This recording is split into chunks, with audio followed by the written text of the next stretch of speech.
ये वीडियो है उस झूठी रिपोर्ट के बारे में जो कि थाना इब्न-ए-दौला के जो थाना प्रभारी हैं उन्होंने बनाया है धर्मेंद्र यादव को बचाने के लिए।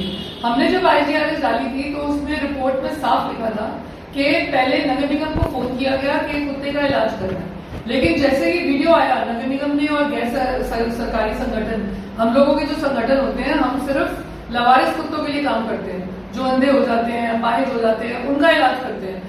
अगर हम अपने संसाधनों से अपने जमीन पे अगर कोई गैर सरकारी संगठन बना रहा है तो उसको पुलिस या कोई भी इंसान बिल्कुल फोर्स नहीं कर सकता कि हम पालतू कुत्ते का जाकर इलाज करें। और ये झूठ इन्होंने असत्य यहाँ पे लिखा कि उसका इलाज करने के लिए कोई नहीं आया, जबकि गैर सरकारी संगठन क्यों आएगा पालतू कुत्ते का इलाज करने? पालतू कुत्ते का तो पंजीकरण का टैक्स नगर निगम तक लेता है, नगर निगम पंजीकरण लेता है आपसे पूरा 500 रुपए का फॉरेन ब्रीड पालने का।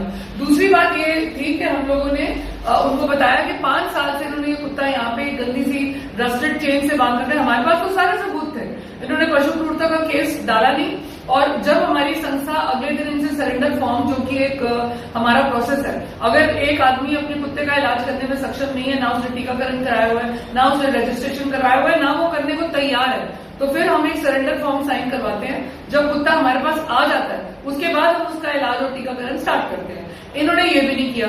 अगले दिन जब हमारा लड़का पहुंचा वहां पे तो तब तक ये कुत्ते को गायब कर चुके थे और इन्होंने अपने मुंह से बोला कि हम नहाई में उसको कहीं छोड़ा है क्योंकि उससे बदबू आ रही थी। अब इसका असत्य बाद में इन्होंने स्टोरी मिलकर पुलिस के साथ, जो थाना प्रभारी है और जो धर्मेंद्र यादव है, उन्होंने ये स्टोरी लिखी कि ये आदमी इलाज कराने के लिए कुत्ते को कहीं सरकारी हॉस्पिटल में पता नहीं कहाँ लेके जा रहा था, तो रास्ते में ये किसी टॉयलेट करने के लिए रुका और इसने अपना कुत्ता सड़क पे छोड़ दिया और वो भाग गया।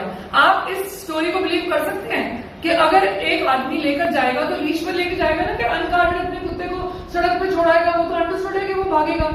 अगर उसने ये भी किया है, ये भी पशु क्रूरता में आता है कि अगर आप अनगार्डेड अपने बच्चे को लेकर गए हो, और इस चीज को भी जायज ठहराया गया, कोई जांच नहीं हुई, ना वो हमारे शेल्टर पे आए जांच करने के लिए कि हम क्या काम करते हैं, क्या हम पशु सेवा का काम कर रहे हैं, पालतू कुत्ते का हमारा इलाज करने का काम है भी या नहीं, कोई जांच नहीं की गई और रिपोर्ट लगा दी गई।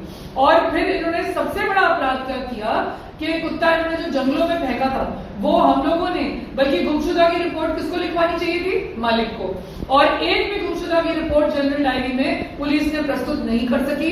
थाना प्रभारी से मैं यही पूछना चाहती हूँ कि कहाँ है वो गुमशुदगी की रिपोर्ट, मिसिंग की रिपोर्ट क्यों नहीं लिखवाई गई? अगर वो कह रहा है कि मेरा कुत्ता और मुझसे प्यार करता था, तो ना तो तुमने उसकी कभी इलाज करवाया, 1 रुपया इलाज करने का जब तुम्हारे को खर्च आने लगा तो तुमने कुत्ते को जंगलों में फेंक दिया।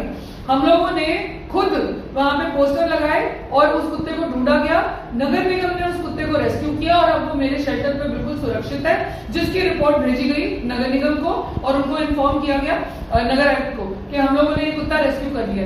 तब भी ना तो पुलिस को होश है कुत्ता जिंदा है कि मुर्दा, और ना ही मालिक को होश है कि जिंदा है कि मुर्दा कुत्ता। तो ऐसा केस जो हुआ है, ना तो उसमें FIR हुई, ना ही पपीज जलाने की जो केस था उसकी भी बात हुई। सीधा आरोप किसके ऊपर मढ़ दिया गया? संस्था के ऊपर, नगर निगम के ऊपर और मेरी जैसी SPCA की इतनी बड़ी अधिकारी के ऊपर। अब अगर जो SPCA मेंबर्स के खिलाफ अगर पुलिस खड़ी होगी, रक्षक बनेंगे भक्षक, तो हमें बहुत दूर तक अपनी लड़ाई लड़नी पड़ेगी और हम ये लड़ते रहेंगे जब तक हमें न्याय नहीं मिलेगा।